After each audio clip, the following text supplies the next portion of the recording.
ఆ ఊర్లో రామనాథం అంటే తెలియని వారు లేరు. మామిడి తోటలు, పంట పొలాలు, ఇంద్రభవనం లాంటి ఇల్లు, ఇంకా రకరకాల వ్యాపారాలు చేస్తూ డబ్బుతో పాటు గుర్తింపుని సంపాదించాడు. రేయ్, ఉత్తరం వైపు పొలంలో వరేశాం గదా, కూలోల్ని పంపించారా? కొబ్బరికాయలు ఈరోజు ఎగుమతి చెయ్యాలి. మన గుమాస్తా గోపాలాన్ని అక్కడికి పంపించండి. మామిడి తోటలో కోతులున్నాయంట, ముందు వాడి సంగతి చూడండి అంటూ రామనాథం ఉదయం లేచినప్పట్నుంచి పాలేర్లు, కూలోళ్లు ఎడతెరిపి లేకుండా పనిచేస్తూనే ఉంటాడు. డబ్బే డబ్బుని సంపాదిస్తుంది అనే రీతిలో ఆయన సంపాదించిన ఆస్తులే ఆయనకి ఆదాయాన్ని చూపిస్తున్నాయి. అంతా బాగానే ఉంది కాని రామనాథం గుండెల్లో ఒకటే బాధ. అది అతని కొడుకైన గిరీశాన్ని గురించి. గిరీశం దుబారా మనిషి. ఏ పని చేయకుండా ఊర్లు తిరుగుతూ డబ్బు కాజేస్తూ ఉండేవాడు. ఎంత చెప్పినా వినేవాడు కాదు. ఒకరోజు గిరీశం ఊరవతలుండే మర్రిచెట్టు కింద కూర్చొని స్నేహితులతో పిచ్చాపాటి మాట్లాడుతున్నాడు. అందులో ఒక స్నేహితుడు మాటల మధ్యలో, రేయ్, ఈరోజు భూస్వామి రంగరాజు గారు నన్ను రమ్మన్నారు, వెళ్ళొస్తాను. రంగరాజు గారా? ఆయన నిన్నెందుకు రమ్మన్నారు? ఏం లేదురా, ఆయన దగ్గర కాస్త డబ్బు అప్పు తీసుకుని గొర్రెలు కొంటున్నాన్రా. బ్రతకాలంటే ఏదో ఒకటి చెయ్యాలి గదా అంటూ లేచి వెళ్ళిపోయాడు. కొద్దిసేపటి తర్వాత ఇంకో స్నేహితుడు, సరేరా, పాలు పితికి ఇంటింటికి వెళ్ళి అమ్మాలి, నేను రేపు కలుస్తాను అని ఇద్దరు స్నేహితులు లేచి వెళ్ళిపోయారు. గిరీశం వాళ్ల గురించి ఆలోచిస్తూ, ఏంటి వీళ్ళు గొర్రెలు బర్రెలు అంటూ పనంటే ఎలా ఉండాలి? మట్టి బిసికితే బంగారం అయిపోవాలి. ఇలాంటి చిన్న చిన్న పనులు ఎన్ని రోజులేం చేస్తారు అనుకుంటూ వాళ్ళని చూసి నవ్వుకున్నాడు. తను అలా బద్ధకంగా తిరుగుతూ ఏ పని చేయకపోవటంతో రామనాథానికి చాలా బాధగా ఉండేది. వీడు ఎప్పుడు మారతాడో ఏంటో అని మనసులో దిగులు పడుతూ ఉండేవాడు. ఒకరోజు తన కొడుకుని పిలిచి, గిరీశం, మన మామిడి తోటలో చాలా మామిడికాయలు కింద పడిపోయి ఉన్నాయంట. అవన్నీ ఏరి మన గోపాలానికి అప్పగించు. అబ్బా, ఏంటి నాన్న ఇది? ఎవరైనా పాలేని పంపించొచ్చు కదా ఈ పనికి. రేయ్, మన పని మనం చేసుకుంటే తప్పులేదు, వెళ్ళు నాయనా. అబ్బా, ఏంటి నాన్న, పనంటే ఎలా ఉండాలో తెలుసా? మట్టిని తాగితే బంగారం బంగారం అయిపోవాలి అని చెప్పి ఇష్టం లేకుండా వెళ్ళిపోయాడు. ఆ మామిడి తోటకి గిరీశం వెళ్లి చూడగానే చాలా పండ్లు కింద పడి ఉన్నాయి. అమ్మో, చాలా పళ్ళున్నాయి, ఇవన్నీ నేనెక్కడేరాలి అనుకుని కూలి చేసే గంగయ్యను పిలిచి, గంగయ్య, ఆ మామిడి పండ్లన్నీ ఏరేసే, నేను ఆ చెట్టు కింద పడుకుంటాను అని చెప్పి ఒక మంచి మామిడి చెట్టు కింద పడుకున్నాడు. గంగయ్య అన్నీ ఏరి బస్తాల్లో నింపి అక్కడ పెట్టాడు. గిరీశం ఆ బస్తా తీసుకుని గోపాలానికి అప్పగించి, గోపాలం, ఇది అమ్మేసి ఒకరోజు కూలి గంగయ్యకి ఇచ్చే అని చెప్పి వెళ్ళిపోయాడు. గోపాలం ఆ బస్తా మామిడి పండ్లు అమ్మడంతో కూలి డబ్బుల కంటే తక్కువ వచ్చాయి. ఈ విషయం గోపాలం రామనాథంతో చెప్పాడు. గోపాలం, వీడెప్పుడు మారతాడో అర్థం కావటం లేదయ్యా. కుర్రతనం కదండయ్యా, మెల్లగా తెలుసుకుంటాళ్లే అంటూ గుమస్తా రామనాథానికి సర్ది చెప్పే ప్రయత్నం చేశాడు. ఏంటోనయ్యా, నేను కన్ను మూసేలోపు వీడు ప్రయోజకుడవ్వటం చూడలేనేమో అనిపిస్తుంది. అయ్యో, అవేం మాటలండి, పెళ్లి చేస్తే చిన్నబాబుగారే మారతారు. ఇలా గాలికి తిరుగుతూ ఏ కష్టమూ పడని అబ్బాయికి ఎవరయ్యా పిల్లనిస్తారు? ఏ అమ్మాయి గొంతని చూస్తూ చూస్తూ కొయ్యాలి చెప్పండి అంటూ కళ్ళల్లో నీళ్లు తిరుగుతూ చెప్పాడు రామనాథం. మట్టిని బంగారంగా మార్చే పనే చేస్తాను అంటున్నాడు. అలాంటి విద్యలెక్కడుంటాయ్యా అంటూ బాధపడుతూ కొడుకు గురించి ఆలోచించసాగాడు.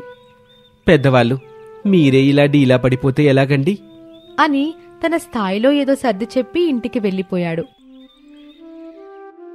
ఇంట్లో గుమాస్తా గోపాలం ఏదో ఏమరపాటుగా ఉండడం కూతురు సరళ గమనించింది. నాన్నా, నాన్నా అంటూ 2-3 పిలుపులకి గోపాలం పలికాడు. ఏంటి నాన్నా, ఏమైంది?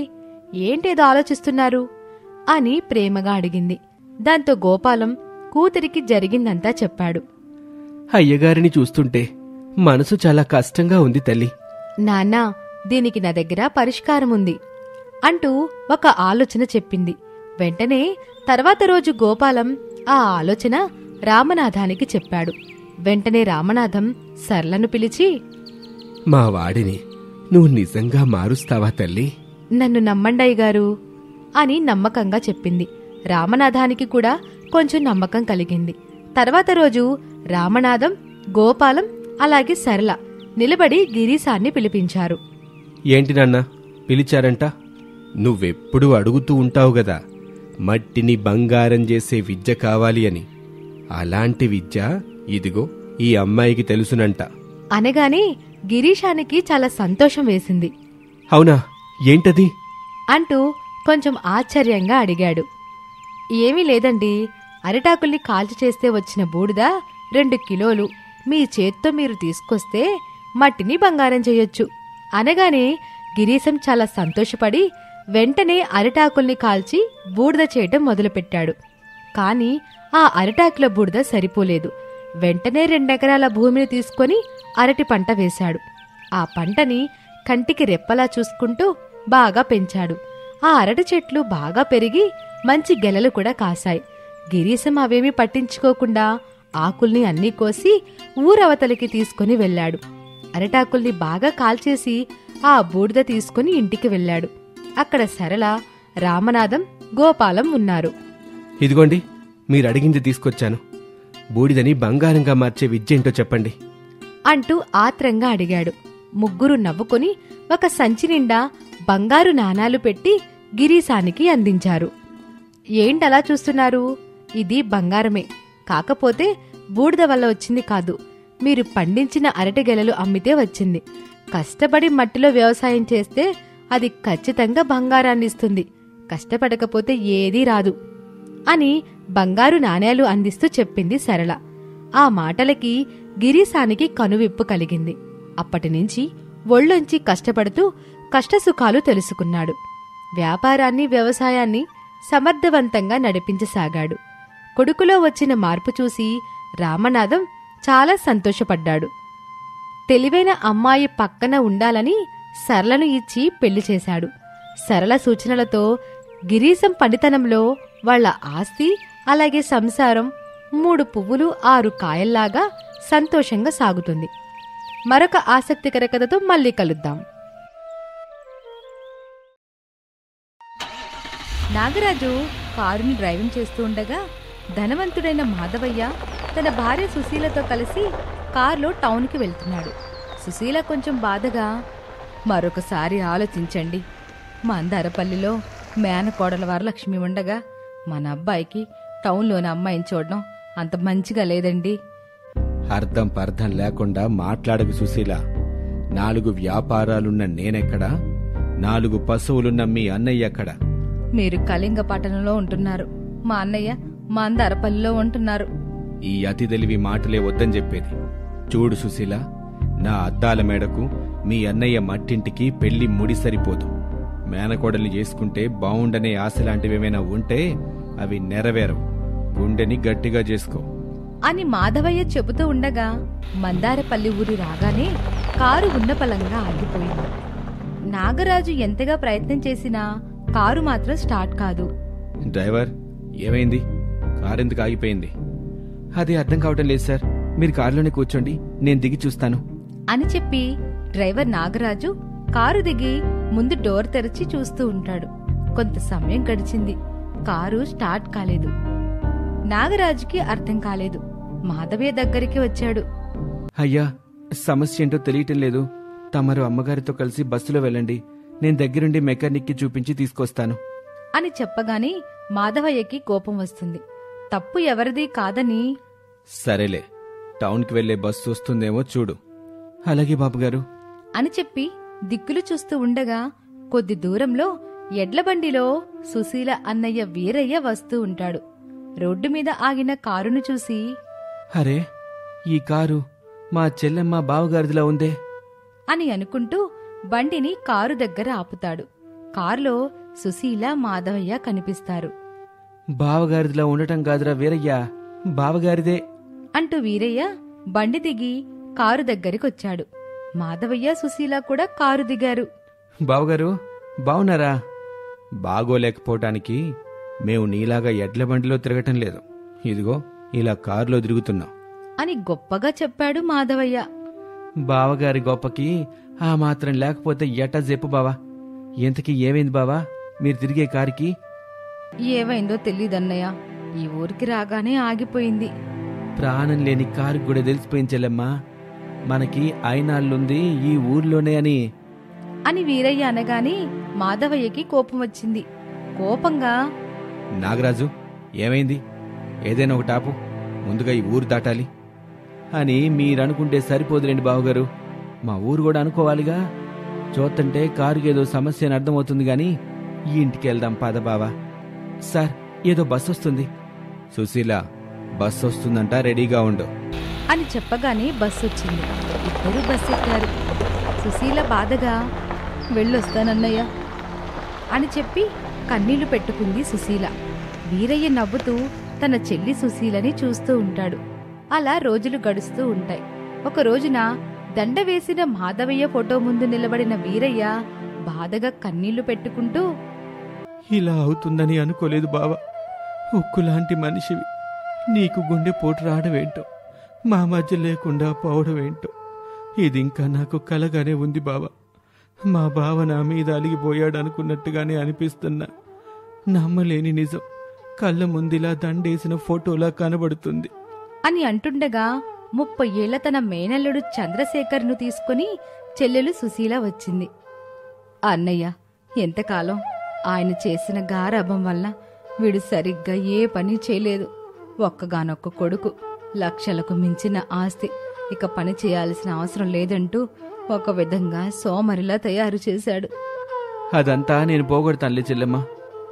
బావగారు, ఏ పని చేయకుండా ఉన్న నా మేనల్లుడు శేఖర్ని నా ఇంటికి తీసుకెళ్తున్నాను. అక్కడ అన్ని పనులు నేర్పించి మేనల్లుని కాస్త అల్లుని చేసుకుంటాను. నన్ను దీవించు బావా అని చెప్పి ఇంట్లో నుంచి బయటికి వస్తూ ఉండగా, అన్నయ్య, నా కొడుకు అమాయకుడు, వాడిని జాగ్రత్తగా చూసుకో, మరీ అతిగా కష్టపెట్టబాక అలాగే చెల్లెమ్మ అని చెప్పి వీరయ్య శేఖర్ను తీసుకొని ఎడ్ల బండిలో తన ఇంటికొచ్చాడు. వీరయ్య 25 ఏళ్ల కూతురు వరలక్ష్మి ఎదురుపడి, బాగున్నావా బావా? అత్తయ్య ఎలా ఉంది? బావుంది వరం, నువ్వెలా ఉన్నావు అని కూతురు మేనల్లుడు మాట్లాడుకోవడం చూసి, అమ్మాయి వరం, వంట ఏం చేసావు తల్లి? ఇంకా ఏం చేయలేదు నాన్న, కానీ ఇప్పుడు చేసేస్తాను. బావతో ఉల్లిపాయలు గోయించి కోడిగుడ్ల కూర వండు తల్లి. అలాగే నాన్న అని చెప్పి శేఖర్ను తీసుకొని ఇంట్లో ఒక మూల ఉన్న మట్టి పొయ్యి దగ్గరికి వెళ్ళింది వరలక్ష్మి. అక్కడ శేఖర్ని కూర్చుండబెట్టి కత్తిపీట, ఉల్లిగడ్డలు ఇచ్చింది. ఎలా కోయాలో చెప్పింది. శేఖర్ అలా వాటిని కోయడం మొదలుపెట్టాడు. కాసేపటికి శేఖర్ కళ్ళలో నుంచి కళ్ళు మండుతూ నీళ్లు కారుతూ ఉన్నాయి. వరం, కళ్ళు మండుతున్నాయి, నేను వీటిని కోయలేని వరం, నా వల్ల కాదు. అలా అంటే ఎలా బావా? మన పెళ్లి జరగాలా వద్దా? నువ్వే చెప్పు. జరగాలి వరం. మరి వీటిని కోయడం తప్పదు బావా అని వరలక్ష్మి చెప్పగానే శేఖర్ బాధపడుతూనే ఉల్లిగడ్డలని కోస్తాడు. అతని కళ్ళు మండుతూ ఉంటాయి. మరొక రోజున ఉదయాన్నే, హలుడు, అమ్మాయికి ఒంట్లో బాగోలేదు, నువ్వే కొంచెం ఇల్లంతా వాకిలితో సహా ఊడ్చేసి కల్లాపి జల్లు, నేను పొలం దగ్గరికి వెళ్తున్నాను అని చెప్పి వెళ్ళిపోతాడు వీరయ్య. శేఖర్కి కోపం వస్తుంది. కాని వరంతో పెళ్లి కావాలని చీపురు తీసుకుని వాకిలి ఊడుస్తాడు, కల్లాపి చల్లుతాడు, ముగ్గు కూడా వేస్తాడు. అది చూసిన వరలక్ష్మి నవ్వుకుంటుంది. ఇంకొక రోజున శేఖర్ని తీసుకుని పొలం దగ్గరికి వెళ్తాడు వీరయ్య. ఇదిగో మేనల్లుడు, అదిగో అక్కడ పేడ తట్టుంది, అది తీసుకుని ఆ పశువుల కొట్టంలోని పేడనెత్తి ఆ పక్కనే ఉన్న పేడ కుప్పలో వెయ్యి అని వీరయ్య చెప్పగానే శేఖర్కి కోపం వచ్చింది. వీరయ్యని చూస్తూ, నేను ఇదంతా చేయను మావయ్య, నాకు బోలెడంత ఆస్తుంది, నేను మా ఇంటికి వెళ్ళిపోతాను. మేనల్లుడు, వరంతో పెళ్లి కావాలంటే ఇవి చెయ్యాలని మీ అమ్మ చెప్పింది కదా అని చెప్పగానే శేఖర్ ఏమీ ఆలోచన చేయకుండా పేడ తట్ట తీసుకుని పశువుల పాకలోని పేడని తీస్తూ ఉంటాడు. అప్పుడు ఒక ఆవు మూత్రం చేస్తూ ఉండగా శేఖర్ మీద పడుతుంది. కోపంతో ఆవుని కొడతాడు శేఖర్. అంతే, ఆ ఆవు తన తోకతో శేఖర్ని కొడుతుంది. దాంతో శేఖర్ వెళ్లి పేడలో పడతాడు. అతని ముఖానికి మొత్తం పేడ ఉంటుంది. అది చూసి మేనలుడు, పక్కనే చెరువుంది, ఎల్లేత కొట్టుపో. అయ్యో మావయ్య, నాకీత కొట్టడం రాదు. నేను ఇంటికెళ్ళి తర్వాత ఇదంతా కడుక్కుంటాను. అప్పటి వరకు ఈ కంపు వాసన్ని నేను భరించలేను మేనలుడా అని చెప్పి వీరయ్య శేఖర్ని తీసుకెళ్లి చెరువులో పడేస్తాడు. ఈతరాని శేఖర్ మునుగుతూ తేలుతూ ఉంటాడు. కాపాడమని అడుగుతూ ఉంటాడు. కాని వీరయ్య కాపాడే ప్రయత్నం చేయకుండా తనకు తానుగా ఈత కొట్టుకుంటూ బయటికి వచ్చేలా మాట్లాడతాడు. చెరువు గట్టుకొచ్చిన శేఖర్ని చూసి చూసావా శేఖరు, ఇప్పుడు నీకేత ఎట్టా వచ్చిందో అని చెప్పగానే శేఖర్కి కోపం వచ్చింది. వీరయ్యను బాగా తిట్టి అక్కడి నుంచి అలాగే తన ఇంటికొస్తాడు. తడి బట్టల్లో ఇంటికొచ్చిన కొడుకు శేఖర్ని చూసి సుశీల కంగారు పడుతూ, ఏమైంది బాబు, ఇలా తడిసొచ్చో? మావయ్యేడి ఎక్కడా మావయ్య రాలేదమ్మా, నేనొక్కనే అక్కడి నుంచి నడుచుకుంటూ వచ్చేశాను అని చెప్పగానే సుశీలకి తన అన్నయ్య మీద కోపం వచ్చింది. తిడుతూ ఉండగానే ఎడ్లబండిలో వీరయ్య వాళ్ళ దగ్గరికి వచ్చాడు. ఏరా అన్నయ్య, ఏం చెప్పి నా కొడుకుని తీసుకెళ్ళావు? ఎందుకిలా ఒక్కడిని ఒంటరిగా వచ్చేలా చేసావు? కోపం తెచ్చుకోకు చెల్లెమ్మా, నేను చెప్పేదిను. నేనేం చేసినా నా కాబోయే అల్లుడు, నా మేనల్లుడు అన్నిట్లోనూ ధైర్యంగా ఉండాలనే ఇదంతా చేశాను చెల్లెమ్మా అని వీరయ్య చెబుతూ ఉంటే శేఖర్కి సుశీలకి ఏమీ అర్థం కాలేదు. నాకు తెలిసి మేనల్లుడెప్పుడూ బయట ఒక్కడే తిరగలేదు. కాని ఈరోజు ఆ ఊరి నుంచి ఇక్కడికి ఒక్కడే ధైర్యంగా వచ్చాడు. తను ఎట్టాగైనా బతకాలని గట్టిగా అనుకుని ఈత నేర్చుకున్నాడు. గట్టుకొచ్చాడు. ఎలాగూ చాలా డబ్బుంది కదా అని ఇంట్లోనే ఉన్నాడు. దాంతో బలిని నలిని చూసినా భయపడేవాడు. భయం అంచు వరకు వెళ్ళొచ్చిన మేనల్లుడు ఇప్పుడు దేనికి భయపడ్డ చెల్లమ్మా అని చెప్పగానే సుశీలకి శేఖర్కి అది వాస్తవం అనిపించింది. ఇక ఇంటి పనులంటావా చెల్లమ్మా, మీ వదిలిపోయిన తర్వాత నేను వరం కోసం పడిన కష్టాలు అన్నీ ఇన్ని కాదు. అన్ని పనులు నేర్చుకుని అల్లుడు కూతురికి సహాయంగా ఉంటాడని అవన్నీ చెప్పాను అని చెప్పగానే శేఖర్కి తన మేనమామ మీద కోపం పోయింది. మావయ్య, మేనమావ అంటే తండ్రి తర్వాత తండ్రిని నాకిప్పుడే అర్థమైంది. నాకు వరంకి పెళ్లి చేయండి మావయ్య, వరాన్ని నేను బాగా చూసుకుంటాను అని చెప్పగానే సుశీల వీరయ్య సంతోషపడి మాధవయ్య ఏడాది కర్మ అయ్యాక పెళ్లి చేస్తారు. శేఖర్ వరలక్ష్మిలు సంతోషంగా కాపురం చేసుకుంటూ జీవించసాగారు.